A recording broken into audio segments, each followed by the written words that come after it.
Sir Rod was born in Western Australia and went to school in Perth, but he didn't actually grow up in Perth. So then he went to England as a Rhodes Scholar, where he played first-class cricket.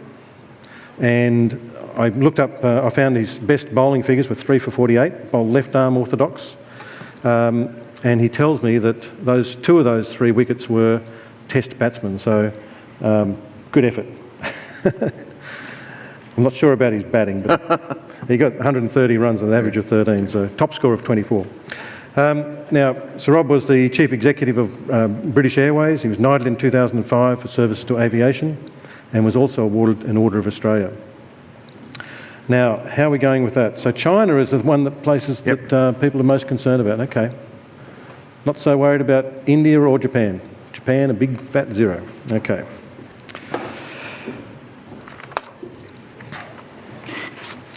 Now, I have to tell you that the ACSA Investment Managers Live Q&A is now open.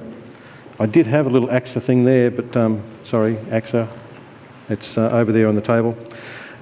So send your questions in via the ASI app, and the questions will be on the tablet.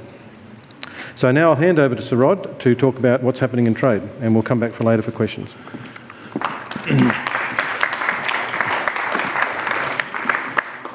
Thanks, David.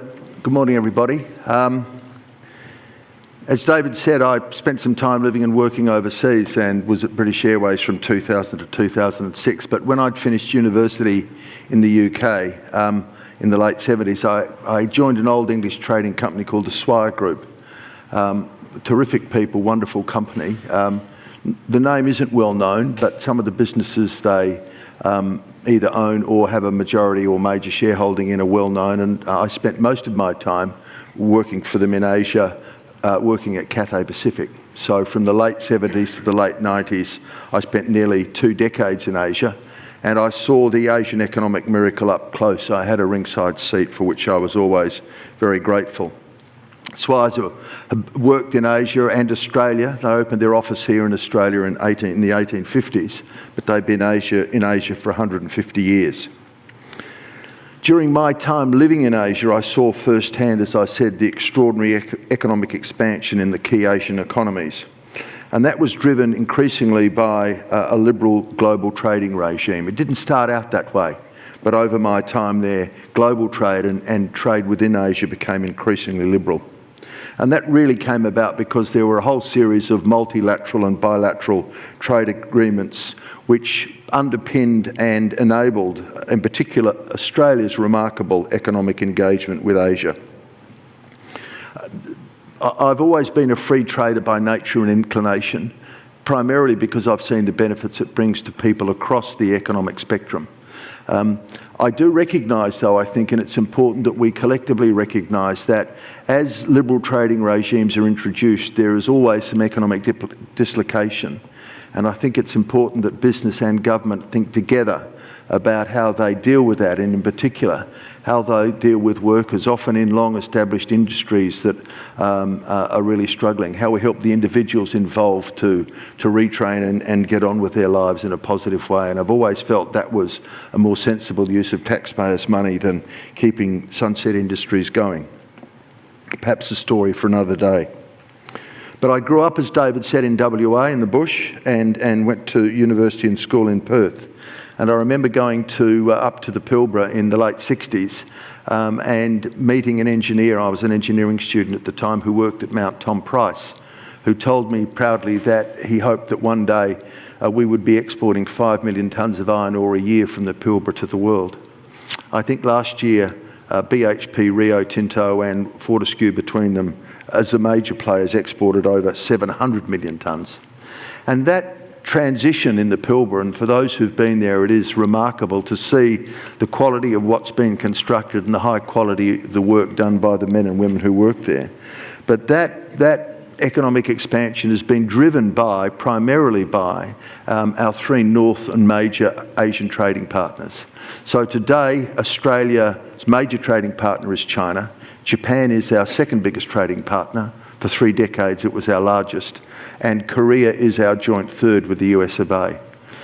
So I grew up in the bush in Western Australia, and the year I was born in 1950, 50% of all Australia's export earnings were wool, one agricultural product in 1950. It was the height of the wool boom.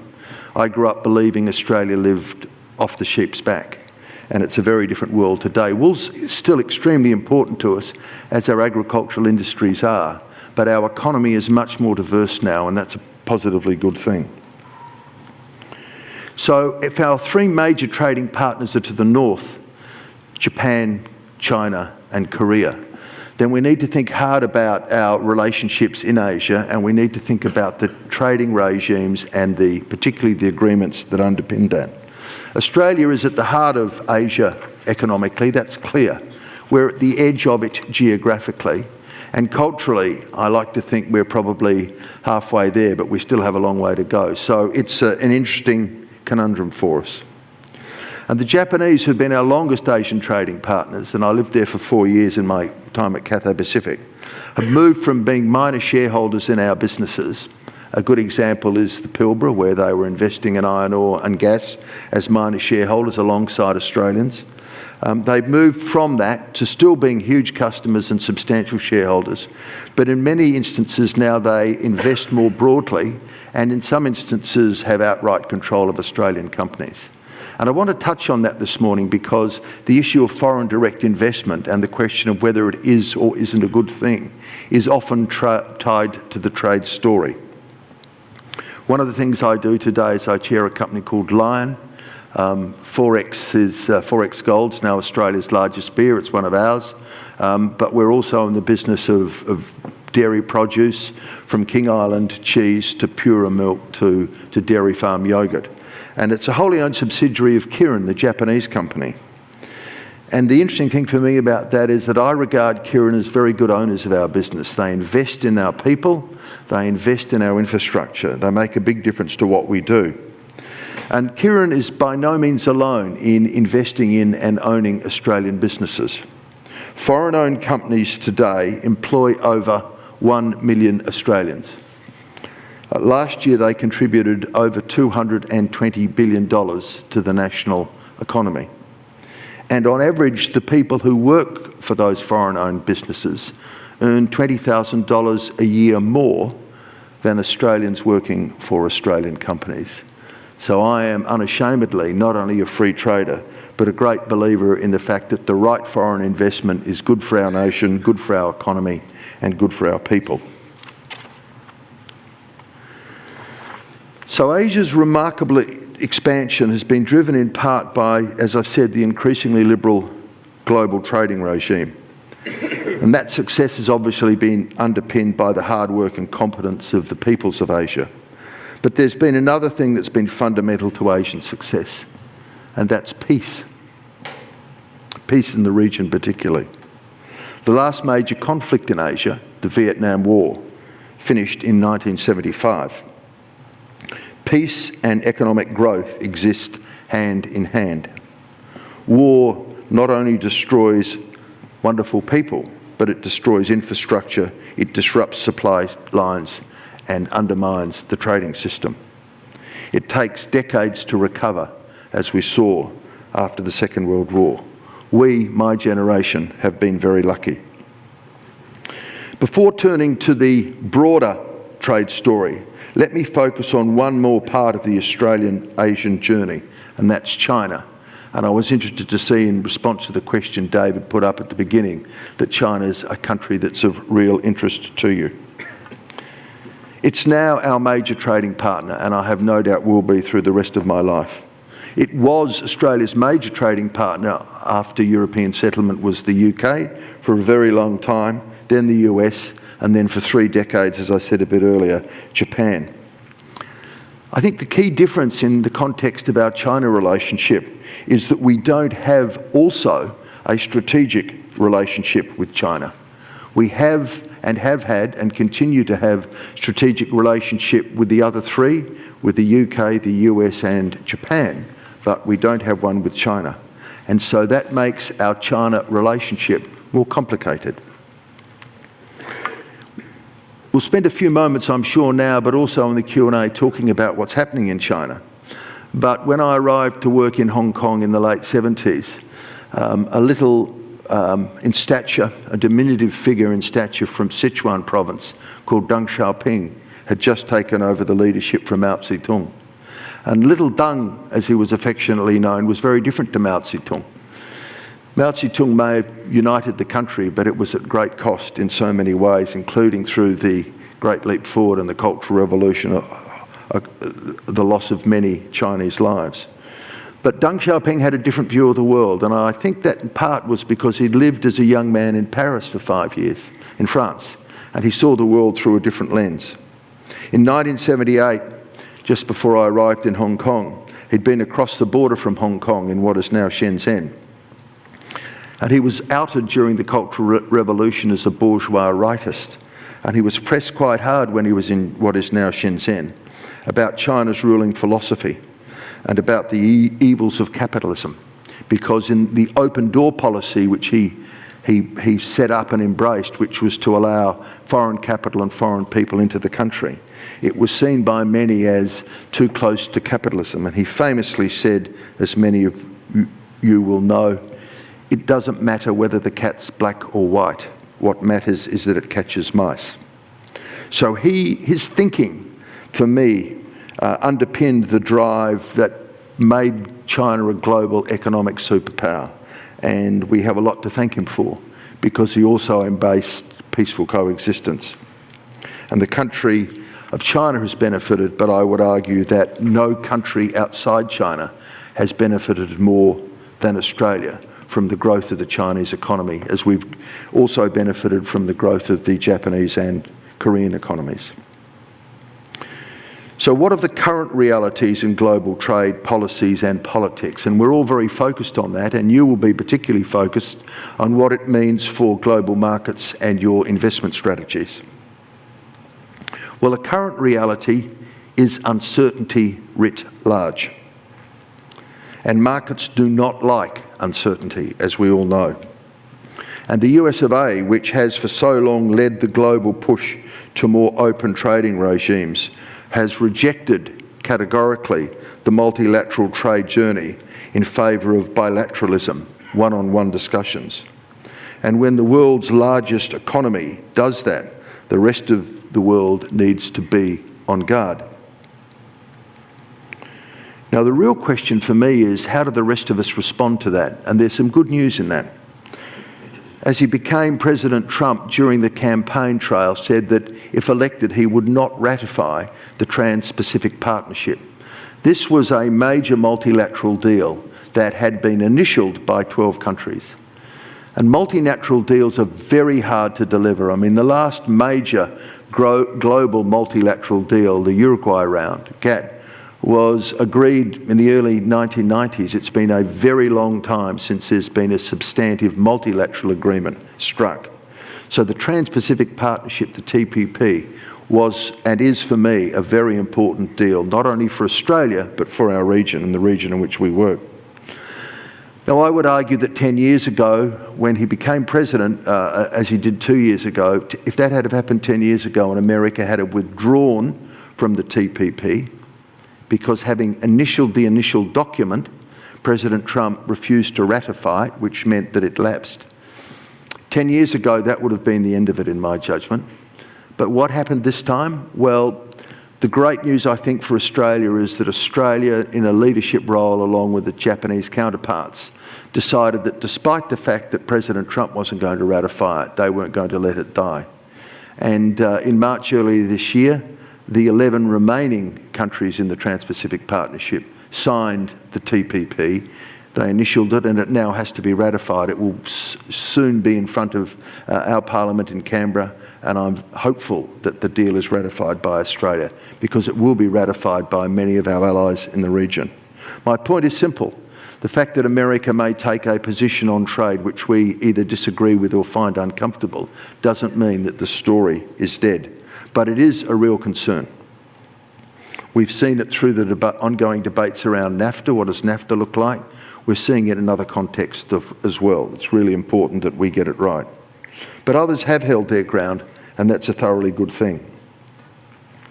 And one of the things about the American position on trade, which comes back to the issue that you raised, which was China, is that the single most important bilateral trading relationship in the world is the relationship between America and China.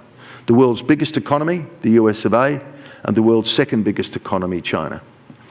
And if they can strike a sensible trading relationship, in fact, if their relationship is genuinely sound and at least respectful, then I think that sets a platform for the rest of us globally.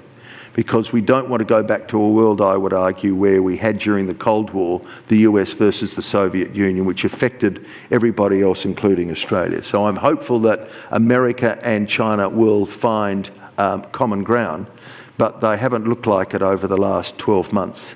I think the Chinese will take a considered view. Xi Jinping, the Chinese leader, the current leader of what the Chinese call the fifth generation, is and has said many times that he's in favour of multilateralism, that he's committed to regional economic prosperity as well as stability. And there's a lot to be said for that. I hope that the Americans and the Chinese can find a common path. Let me turn to Europe, because Europe is the other great trading region. And as we know, the Brits are currently engaged in a debate about what Brexit means. And it's very unclear, I think, to all of us who like and respect that country, how that's going to end. Article 50, which was the British triggering of their decision to withdraw from the European Union, was triggered as it would be after the referendum.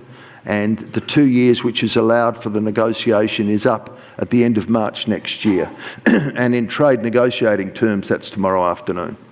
And it's very clear that the Brits are having real challenges agreeing amongst themselves about what the right position to take with the EU is. And it's equally clear that the EU have at times played hardball with the UK. But it really matters that they find an arrangement that works. My own view is that if the British economy and the British government is to leave the EU with no deal, then that will be a bad outcome both for the EU and for the UK. Of course, at the end of the day, it's a matter for the British people as to what they decide to do. But I genuinely hope that there can be an accommodation. When I think about where our trading relationships currently are, our new Prime Minister, the first thing he did was to get on an aeroplane, pretty much, having settled the cabinet, and go to Indonesia to initial agreement with his opposite number in Indonesia, the Indonesian president. Indonesia is our closest physical neighbour, really, apart from PNG and New Zealand, and it's home to 240 million people. It's a very important relationship in many ways, not just in trade terms. And also we're in discussions with India, although again I note that there's not much concern about that amongst this community. Now those bilateral deals are important, and it's important that we drive them to conclusion. And my own view about trading arrangements is that bilateral deals have a really important place. They're not as important as multilateral deals. One often talks about the differences between different bilateral deals, and we effectively have what's often described as a noodle bowl of bilateral relationships with different countries. If you can find a multilateral agreement which is overarching, then that's a better outcome. But having said that, we have struck over the last few years bilateral deals with our three major trading partners, with China, Japan and Korea. And that's been, in my view, a thoroughly good thing. I was in Japan recently, and some of the success stories in trade into Japan as a direct consequence of the improved trading relationships our countries enjoy.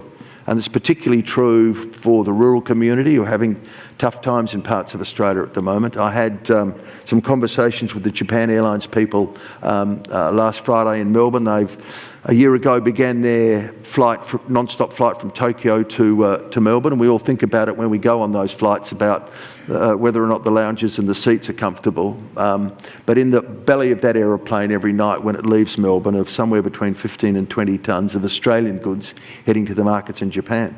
At the moment it's mainly seafood and asparagus. My point is that trade agreements liberalise and allow great Australian businesses, and we have many great Australian businesses, to enjoy real opportunity.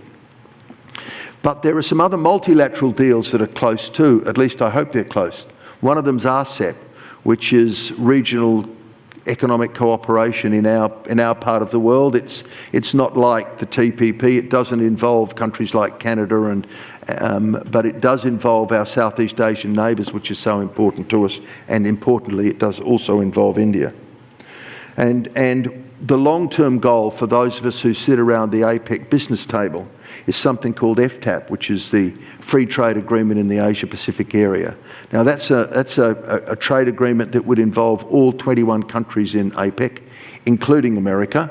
It's some way off for all the obvious reasons, but I'm hopeful that ultimately we can have multilateral agreements as well as bilateral agreements.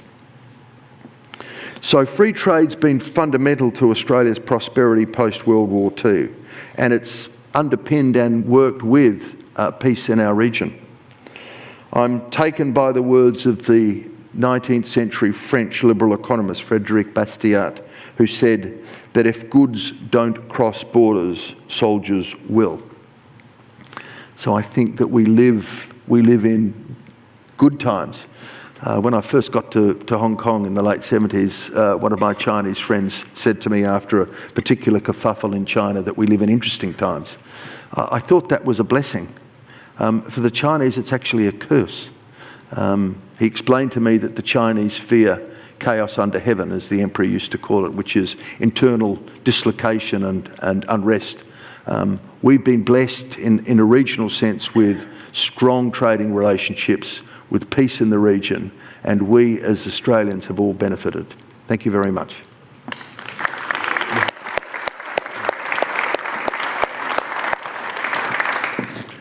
Well, thank you very much for that.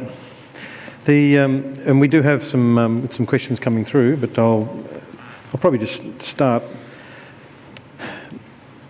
What's happening in the United States with Trump? I mean, you know, on one hand, he says he's all for free trade, he'll get rid of all the tariffs. On the other hand, he's putting on tariffs on Canada, for goodness sake.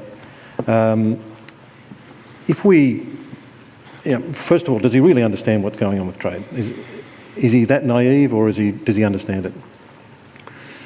I think if you're President of the United States of America, anything you do is going to get global attention for reasons we both understand. I think he has a particular negotiating strategy that's different to anything I've seen before, David. Yeah. And I think we understand that too. The real question for me is, where does this end? And to what extent there'll be a degree of pragmatism in the final outcomes. And it's too early to say.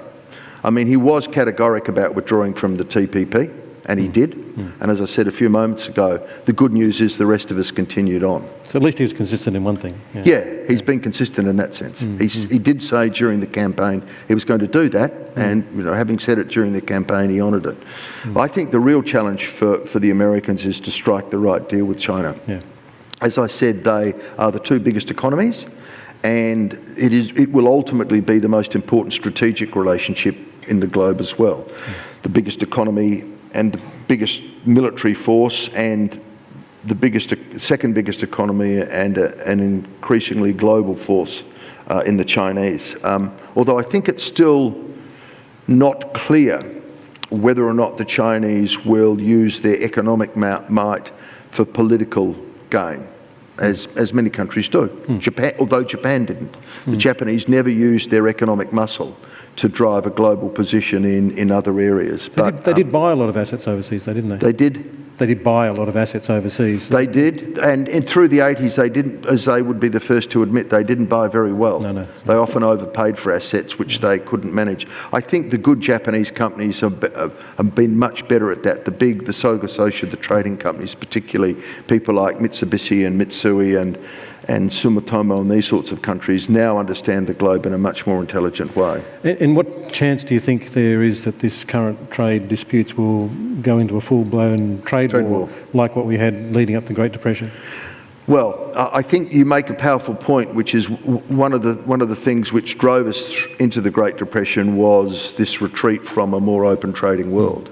And I don't think there's any doubt that if we find a trade war writ large, that it will have a massive effect on the global economy and on the Australian economy.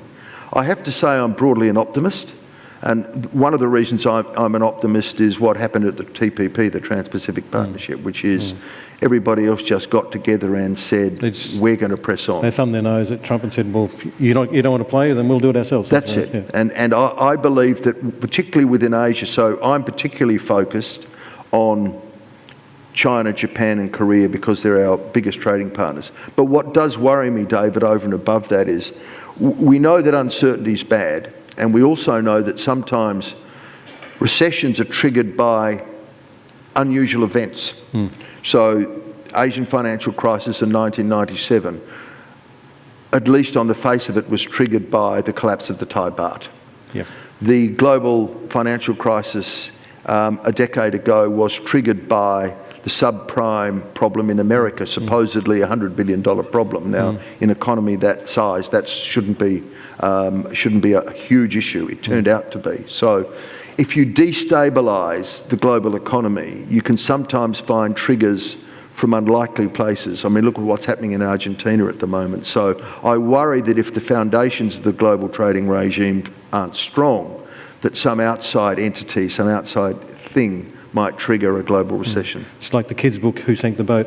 We've got a question here from George Meniardis. Are there opportunities for Australia to export more refined manufactured products to Asia than just being a quarry and a farm? Look, David, it's a good question. I just start with an observation, which is, and I was as part of the Australia-Japan Business Cooperation Committee, involved in some early discussions with our Japanese counterparts on what became the free trade agreement, which successive governments worked on for a long time. So when that deal was signed, and Andrew Roberts, a minister who drove it to conclusion, did a first-class job.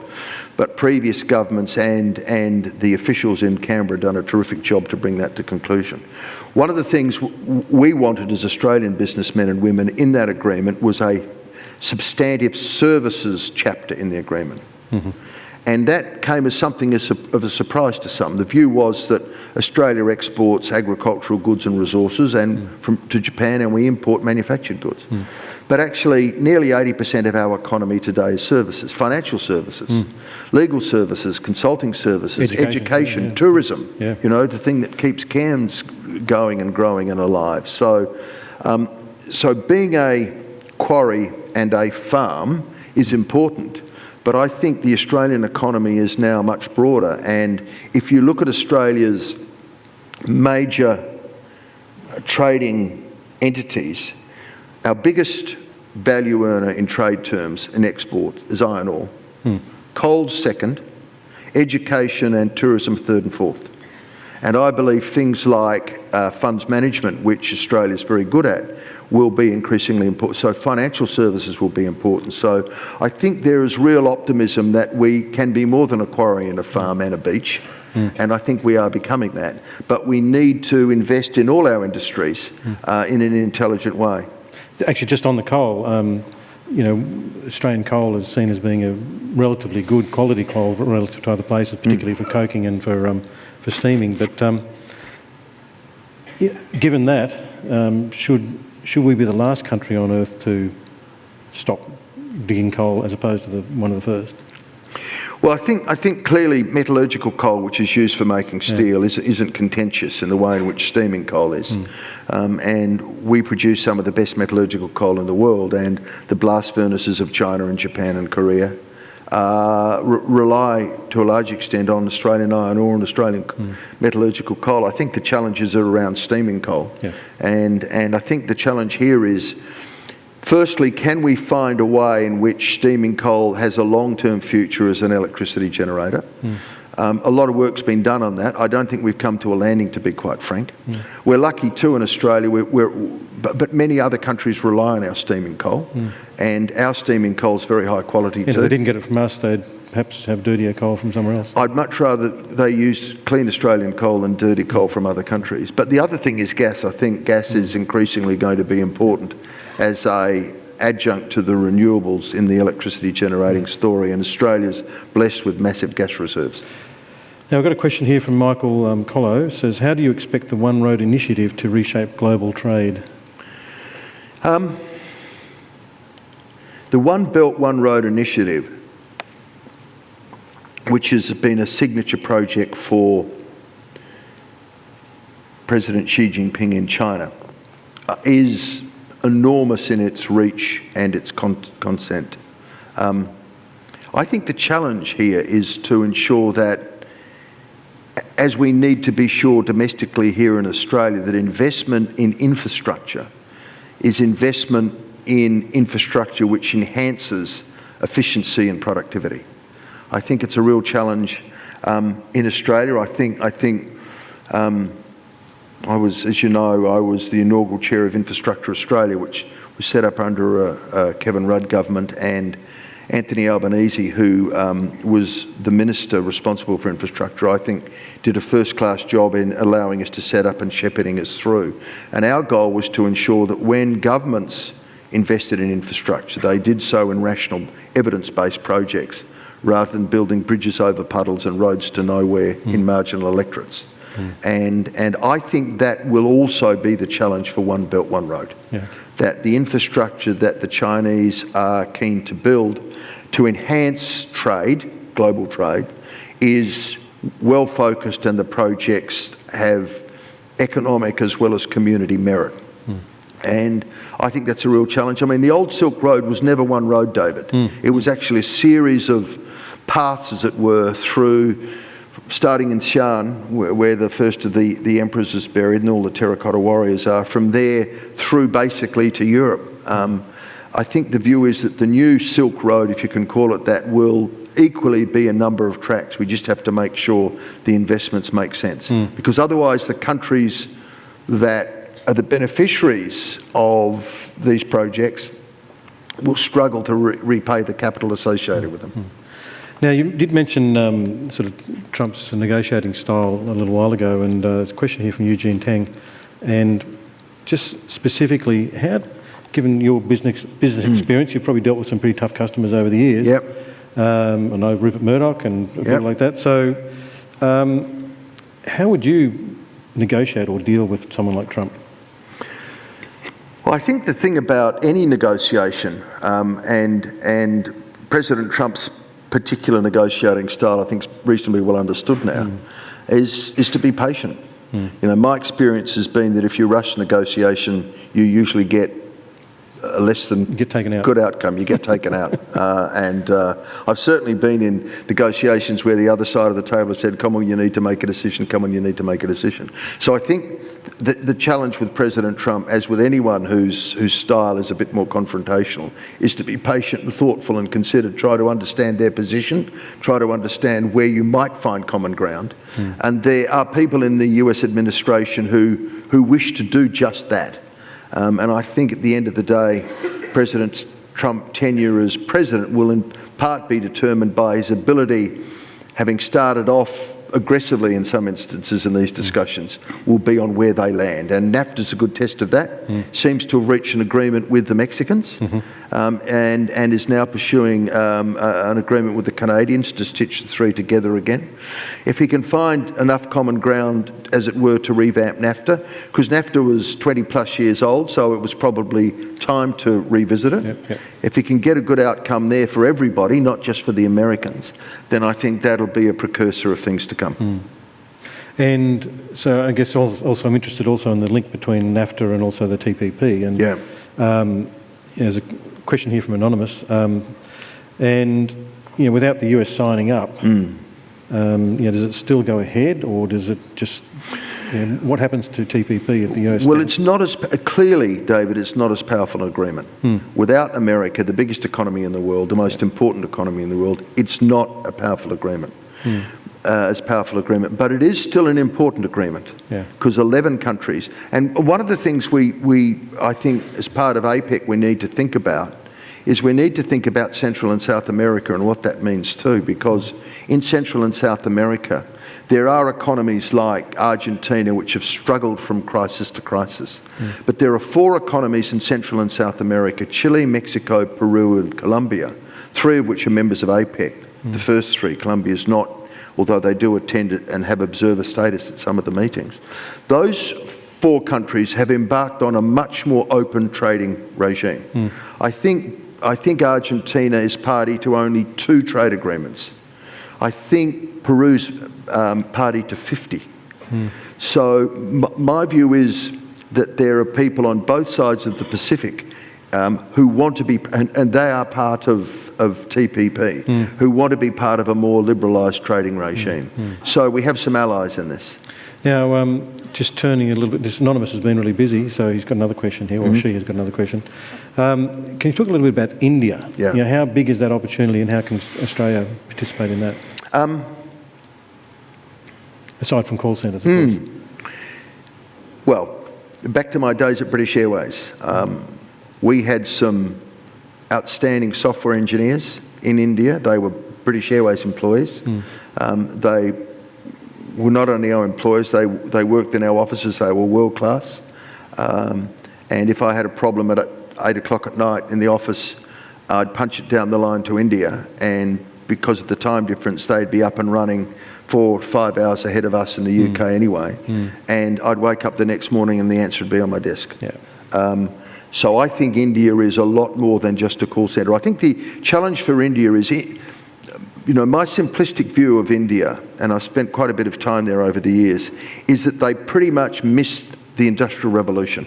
You know, after partition in 1947, India embraced what Nehru called the third way. They were closest to the Soviets, or closer to the Soviets than anyone else, and their economy reflected that. It was a huge issue for them. So the hard infrastructure in India was, to be frank, awful. The roads, the rails, the ports, the airports, they just were a long way short of being fit for purpose.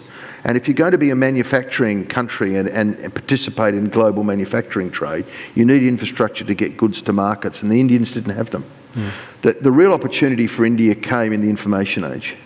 And some of the great IT institutions have always been in India. The Indians have always had real expertise in that area, software.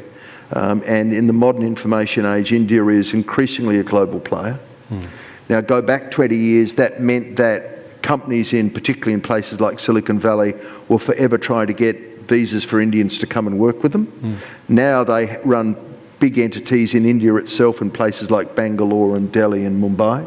And the Indian economy is a huge beneficiary. So I'm a fan of what's happened in India. I think Modi's doing a good job there, current Prime Minister. I think the challenge for them will be in striking deals, and it's been clear in RCEP, one of the multilateral agreements I spoke about a few moments ago, is the Indians have always taken a very conservative view in trade in agricultural goods, because the vast majority of the population still live and work on the land.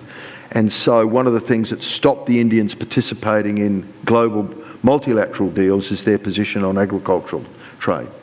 And if we're going to get India closer to the bosom of the global trading world, whether it's in a bilateral deal or through RCEP, they need to become more open in the way in which the Japanese have on trade in agriculture. But I think it's an economy of great opportunity. And they've got quite a big percentage of the world's population there. They've got over 1 billion people now, and they speak English. You know, they have many different languages, but there's a lot of English spoken there. And so their ability to engage is clear. And they play cricket, David. Oh, well, there you go. Big plus. And Michael McQueen's got a question here about Beijing and Taiwan. You know, that's obviously been an interesting relationship that's been going on for quite a while. How do you think that's going to evolve? Well, when I first went to work in Asia in the late 70s, working for Suez and Cathay Pacific based in Hong Kong, the two flashpoints in Asia, because the Vietnam War had finished a few years earlier, were North and South Korea and Taiwan and China. Because, of course, within living memory, they'd been shooting at one another across the states from Xiamen, or Amoy it was called then, on the coast of China and across to Taiwan. And that's still a potential source of difficulty and rub. But in my view, it's much, much, much less than it was. And I would argue trade's been pivotal to this. So when I first lived in Hong Kong, if you were from Taiwan and you went to the mainland and you came back to Taiwan, you had a good chance of being put up against the wall and shot, because only spies did that. Now today, if you take the greater Shanghai area, including Ningbo, There are hundreds of thousands of Taiwanese who live and work in that area. The trade links between Taiwan and China are now massive. And as a result of that, I think both countries have a much better and stable relationship. It doesn't mean that there won't be times when the Taiwanese talk about independence in a way which makes the Chinese uncomfortable. That's been going on for many, many years. I don't necessarily see that as a problem as long as both sides handle it properly. But the brutal facts of life are that the trade has made the relationship between those two countries much stronger, much better. Now, do we have anyone in the audience who wants to... Oh, yes, okay.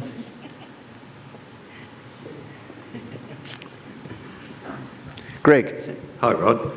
Greg Combay.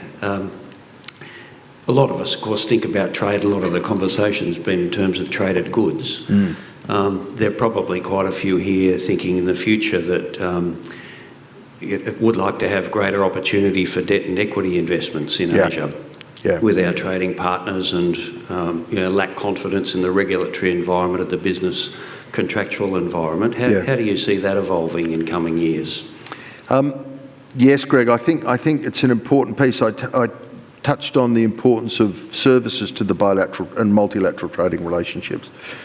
I think for Australian companies, when they look around Asia particularly, but around the world more generally, quite rightly, one of the things they focus on is the institutions in the countries where they invest, and institutions in the countries of the companies where they invest, important issues like corruption. We know that there are parts of Asia in particular, not just in Asia, where corruption's still an issue. We also know that many Asian countries have addressed that issue long since, and we can invest in them with real confidence. I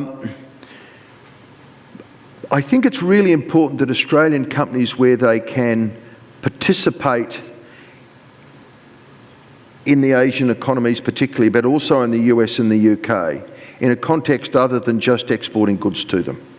And one of the things that strikes me, having lived in Asia for nearly 20 years, is how many really capable men and women from this country live and work around the world. So I go to the JP Morgan offices in New York.